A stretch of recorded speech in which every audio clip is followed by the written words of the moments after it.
पालकमध्ये मुरमुरे कधी टाकून पाहिलेत का तुम्ही? अहो, एकदा ही रेसिपी करून पहा. घरातल्या लहान मोठ्या सगळ्यांनाच आवडेल. करायला अतिशय सोपी आणि एकदम नवीन रेसिपी. यापूर्वी ही रेसिपी तुम्ही कधीच केली नसणार आहे याची पूर्ण गॅरंटी आहे. या रेसिपीसाठी अगदी मोजकं साहित्य लागतं. घरामध्ये असेल ना ते. बरं, तुमच्याकडे जर मुरमुरे नसतील तर त्याऐवजी तुम्ही काय वापरू शकता ते सुद्धा सांगणार आहे. मी इथे सगळ्यात आधी मूठभर पालक छान असा स्वच्छ धुवून घेतलेला आहे. त्यानंतरनं हा पालक आपण छान बारीक चिरून घेऊया. तुम्हाला जितका जमेल ना तितका बारीक पालक चिरून घ्यायचा. पण हा मिक्सरला वगैरे फिरवायचा नाही आहे, सुरीनेच चिरून घ्या. तुमच्याकडे जर मुरमुरे नसतील ना तर तुम्ही पोहे वापरू शकता. पण पोहे वापरताना कसे वापरायचे ते धुवून नाही घ्यायचे. न धुताच तुम्हाला इथे पोहे वापरावे लागतील. त्यासाठी पोहे कॉटनच्या कपड्याने पुसून घ्या आणि मग ते वापरलेत तरी चालेल. किंवा जर तुमच्याकडे तुम्हाला पोहे वापरायचे नसतील आणि मुरमुरे पण नाही आहेत तर तुम्ही रव्याचा सुद्धा वापर करू शकता. एखादी गोष्ट नसेल किंवा आवडत नसेल तर त्याऐवजी तुम्ही काय वापरू शकता हे मी नक्कीच तुम्हाला प्रत्येक वेळी सांगत असते. आणि तुम्ही कशी ही रेसिपी करू शकता ते सुद्धा खूप सोप्या पद्धतीने सांगण्याचा प्रयत्न करत असते. त्यामुळे जर नवीन असाल तर सबस्क्राईब करून घ्या. आणि त्याचबरोबर जर तुम्ही व्हिडिओला लाईक केला नसेल तर लाईकसुद्धा करून घ्या हा व्हिडिओ तुम्हाला आवडला तर. पहा, आता मी इथे पालक छान अशी बारीक चिरून घेतलेली आहे. आता एक भांडं घ्यायचं आहे आपल्याला मोठं आणि त्यामध्ये काही बारीक चिरलेला लसूण आणि हा पालक घालून घ्यायचा आहे. तर आधी मी इथे छान असा लसूण बारीक चिरून घेतला होता, तो घालून घेतला. त्यानंतरनं यामध्ये पालक घातली. आता मी माझ्याकडे इथे एक उकडलेला मोठा बटाटा आहे, तो घालून घेते. आपल्याला या रेसिपीसाठी बटाटा घालायचा आहे, ज्यामुळे या रेसिपीची चव खूप छान लागेल. ही रेसिपी खरंच खायला खूप रुचकर होते बटाटा घातल्यामुळे. तर पहा, इथे मी एक मोठ्या आकाराचा बटाटा उकडून घेतला होता. आता तो आपण यामध्ये घालून घेऊया. इथे मी बटाटा किसून घेतला आहे, पण तुम्ही हवं असल्यास बटाटा मॅश करून सुद्धा वापरू शकता. पण हाताने कुस्करून घेऊ नका, नाहीतर मग त्याच्या गाठी राहतील. आपल्याला इथे बटाटा आहे ना एकदम मॅश असा हवा आहे. यामध्ये चवीनुसार आत्ता मीठ घालून घ्यायचे. पालक थोडी मुळातच खारट असते, त्यामुळे मीठ घालताना थोडं बेतात घाला. त्यानंतरनं आपल्याला काही बेसिक मसाले वापरायचे आहेत. इथे मी सगळ्यात आधी जिरा पावडर घातली आहे, त्यानंतरनं मिरेपूड घालायची. त्यानंतरनं मी यामध्ये धना पावडर घालून घेणार आहे. अगदी थोडीशी धना पावडर घालायची आहे आणि तुमच्या आवडीनुसार तुम्हाला लाल तिखट घालायचे आहे. सोबतच हळद घालून घेऊया अगदी थोडीशी. इथे पहा, मसाले तुम्हाला जर कोणते स्किप करायचे असतील, घालायचे नसतील तर ते तुम्ही स्किप करू शकता. किंवा तुम्हाला नवीन कोणता मसाला यामध्ये ॲड करायचा असेल तर तो सुद्धा तुम्ही इथे ॲड करू शकता. तर आता आपण हे सर्व छान असं हाताने मॅश करून घेऊया. पहा, अगदी या पद्धतीने छान असा आपल्याला ह्याचा गोळा तयार करून घ्यायचा आहे. हे सर्व आधी मॅश करून घ्यायचं. त्यानंतरनं तुम्हाला अंदाज येईल की याला किती प्रमाणामध्ये मुरमुरे लागणार आहेत. आता तुम्ही पालक किती घेताय आणि बटाटा किती आहे त्यानुसार तुम्हाला मुरमुरे लागतील. तर पहा, इथे मी हे सर्व छान असं मिक्स करून घेतलं. आता मी इथे 1 वाटी मुरमुरे घेतलेले आहेत. हे मुरमुरे आपण मिक्सरच्या भांड्यामध्ये घालून घेऊया आणि याची छान अशी बारीक पूड तयार करूया. आता इथे मुरमुऱ्यांऐवजी तुम्ही पोहे घ्या किंवा रवा घ्या. पोहे घेताय तर धुवून घेऊ नका, नाहीतर मग ते पाणी शोषून घेणार नाही यातलं.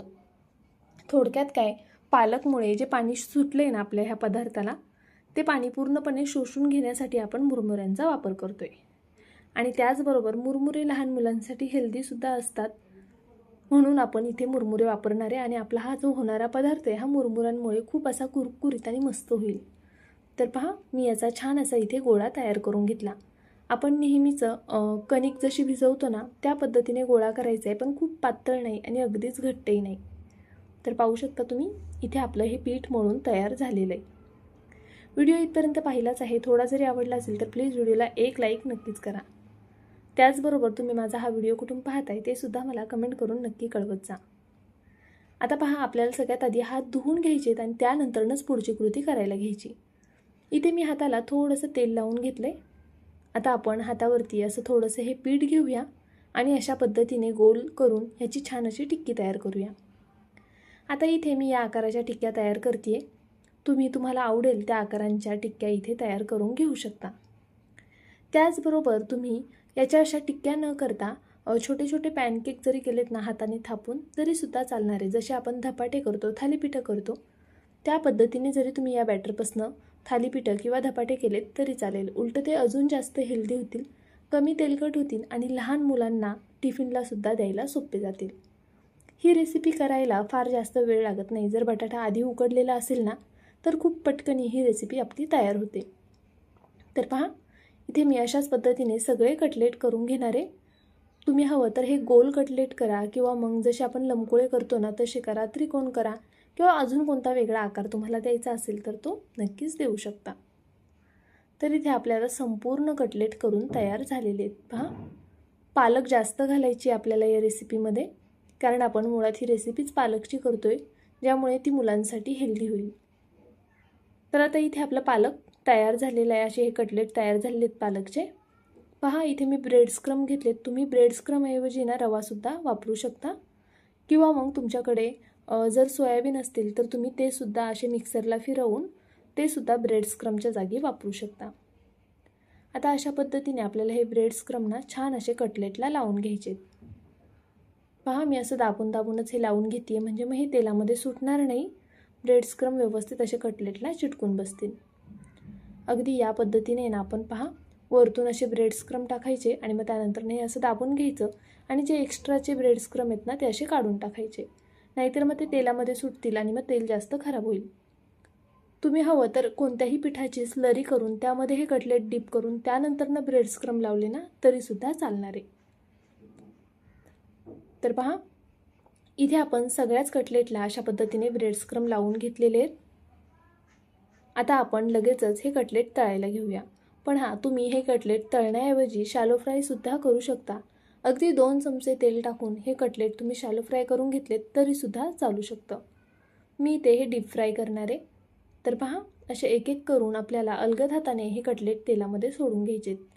तेल छान असं गरम करून घेतलेलं आहे आणि गरम गरम तेलामध्येच हे कटलेट सोडायचे. जर तेल तापलेलं नसेल आणि हे कटलेट जर तुम्ही तसेच सोडलेत ना तर हे कटलेट खूप जास्त तेल पितील. बरं, हे कटलेट तळत असताना गॅस अजिबात बारीक करायचा नाही आहे. आपल्याला मोठ्या गॅसवरच हे कटलेट तळून घ्यायचे. मोठ्या गॅसवरती कटलेट तळले की मग ते तेल पित नाही आणि छान असे कुरकुरीत होतात. पालक शिजायला फारसा वेळ लागत नाही आणि बटाटा तर आपला शिजलेलाच आहे आणि मुरमुरे तर मुळात कच्चेच खाल्ले जातात. त्यामुळे यामध्ये फक्त पालक शिजवायचं आहे आपल्याला. म्हणून मोठ्या गॅसवरच फक्त रंग बदलेपर्यंत हे कटलेट आपल्याला तळून घ्यायचे.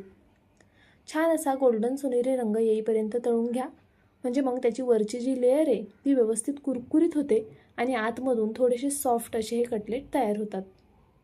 पहा, किती छान रंग आला आहे ना. अशाच पद्धतीने आपल्याला हे कटलेट तळायचे आहेत अगदी मोठ्या गॅसवर.